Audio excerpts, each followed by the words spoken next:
We're going to make risotto cakes. So first what you need is cooked risotto. I'm using my recipe of the risotto with spinach and mushrooms. So first what you have to do is cool this. The easiest way to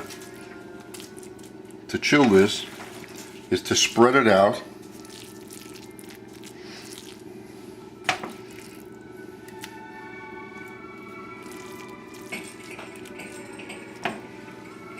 Just wrap the risotto in saran wrap.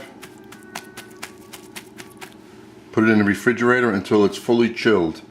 The next step is to take the amount. I'm using that same scoop. I shouldn't say same because you don't know what scoop it is. Take the scoop, scoop it into my hands, put a pair of gloves on. There's a round shape.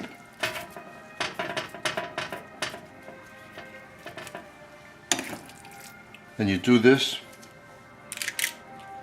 to the amount that you want to use.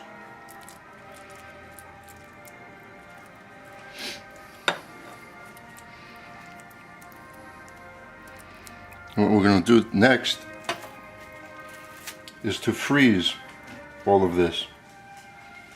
You keep on making those until you're done. So after you form those on saran wrap, covered with saran wrap, and this recipe should make about a dozen of these.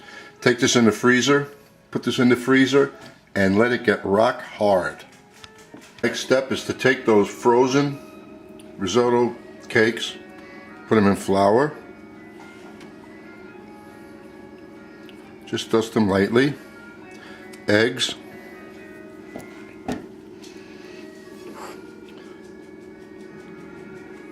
then in breadcrumbs. I use the dry hand, not the wet hand in here. And after that, now there's a couple of ways of cooking this. You could deep fry these, but when you saute them, they have such a beautiful color, and I guess it's a little less greasy, maybe not. So I put a little more olive oil in the pan because the breadcrumbs will absorb the oil.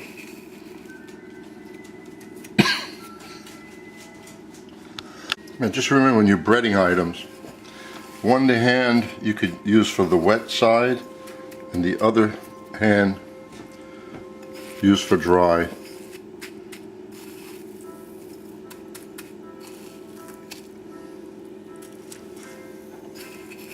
This looks pretty on the plate when you're done with it. And what do you serve with this? You could put tomato sauce over it, onion sauce over it, a plain cream sauce, many different things. You can just saute onions and put them over it, mushrooms, a million and one things you could put over this. But what they are is a nice looking item, especially when you use panko breadcrumbs. The texture is there. We have a moderate flame. Is there any cooking involved here? Not really. The item is cooked. The risotto's done.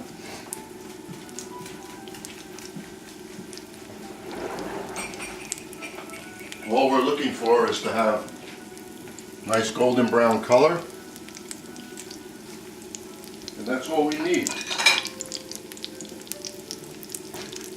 So just like you saute anything else,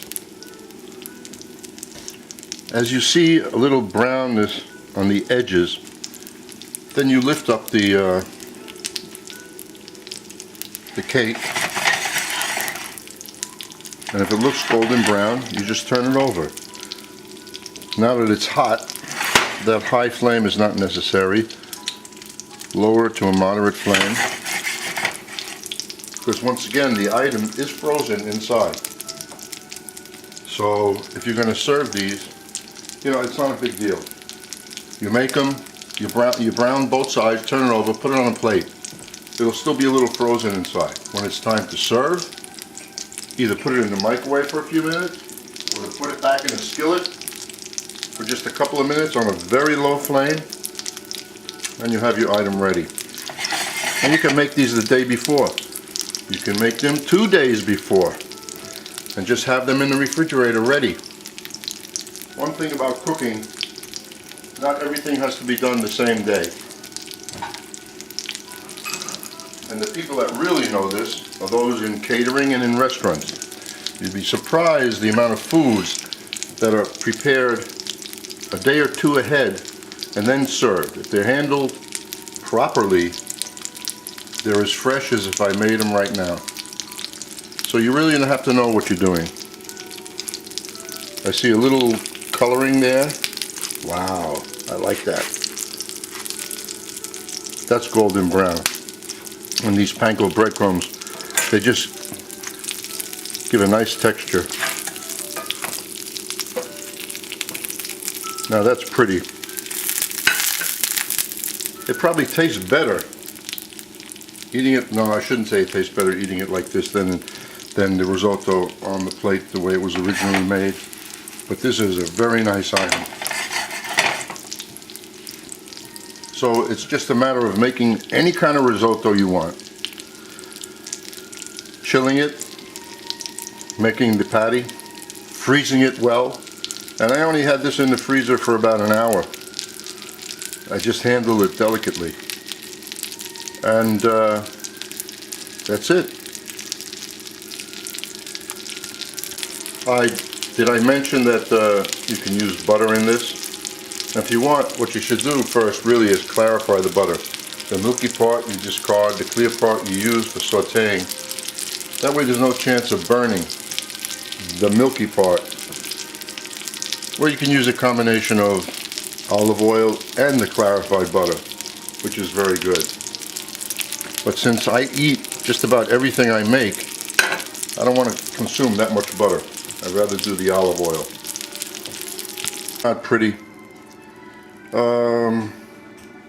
You know, you could even put sauteed shrimps all over this, and there's a meal. Or chicken, or there are so many things you can do. But this is much nicer than if they were deep fried.